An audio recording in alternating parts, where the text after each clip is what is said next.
Pungli itu adalah cabang dari mafia. Cabang, bukan mafia itu sendiri. Kalau mafia itu ada pengaturan bersama yang jelas, itu mafia namanya. Seperti di Sisilia itu ada ketuanya, ada petugasnya, dan ada prosedurnya cara melakukan tugas begini. Tapi pungli itu bagian saja. Bahkan saya mengatakan pungli itu adalah bagian dari industri hukum.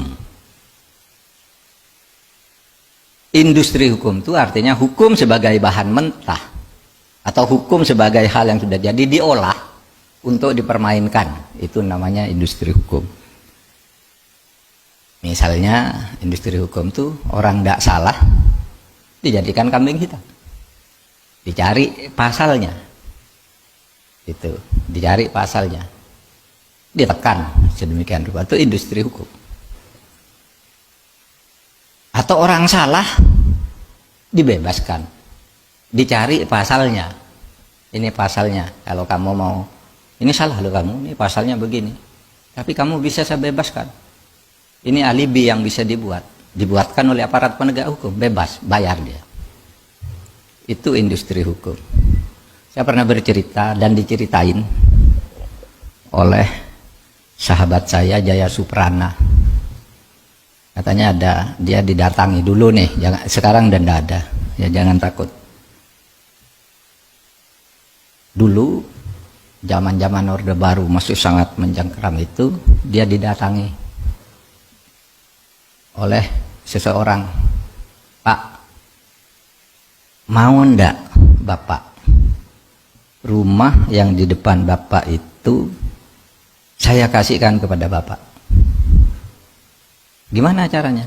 Itu kan cuma dekat nempel ke kantor saya, tapi itu rumahnya dia. Kalau Bapak mau kita bisa buatkan hukumnya. Itu namanya industri hukum. Gimana caranya? Laporkan bahwa dia nyerobot tanah Bapak, nanti kita buat buktinya lah, atur dengan polisi, atur dengan BPN, atur dengan ini, jadi Pak. Itu industri hukum. Bukan hukum perindustrian tuh, bukan hukum industri. Kalau hukum industri itu enak, gampang, tapi industri hukum.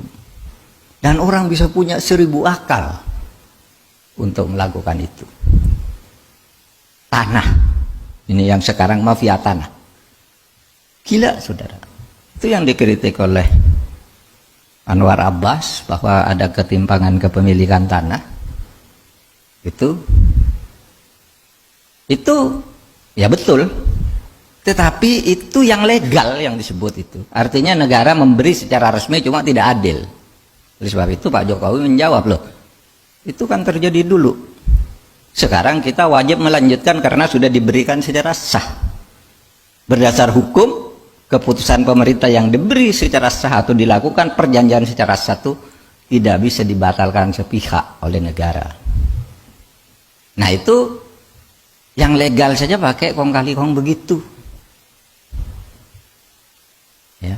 Tetapi memang itu terjadi masa lalu. Saya katakan terjadi di masa lalu. Lalu dulu ada yang protes partai. Nah, kalau tidak percaya datang ke kantor saya bilang, saya punya, siapa yang punya HPH sekian juta hektar dan kapan dikeluarkannya, tahun berapa, oleh siapa, saya punya. Kita sekarang justru akan memperbaiki. Jadi benar kata Pak Jokowi, justru kita sekarang mulai menghentikan itu. Yang dulu gimana, yang terlanjur orang menyebut 1% menguasai 70%, 1% penduduk yang saya baca itu. Kemarin kan 1% menguasai 50 berapa gitu. Yang saya baca itu 1% penduduk menguasai 70. Itu pernah ditulis oleh seseorang di Kompas. 70% lahan di Indonesia, yang 90% itu berebutan 30% lahan. Itu ada enggak? Ada. Dan itu dibuat melalui proses-proses hukum yang secara formal sah. Tapi saudara, ada yang tidak sah. Seperti yang terjadi di Indonesia Timur itu, di mana tanah negara sudah diserahkan, diberikan oleh adat kepada pemerintah. Nih, saya serahkan ke negara. Kepala adat sudah tanda tangan semua. Tiba-tiba dibagi ke perorangan.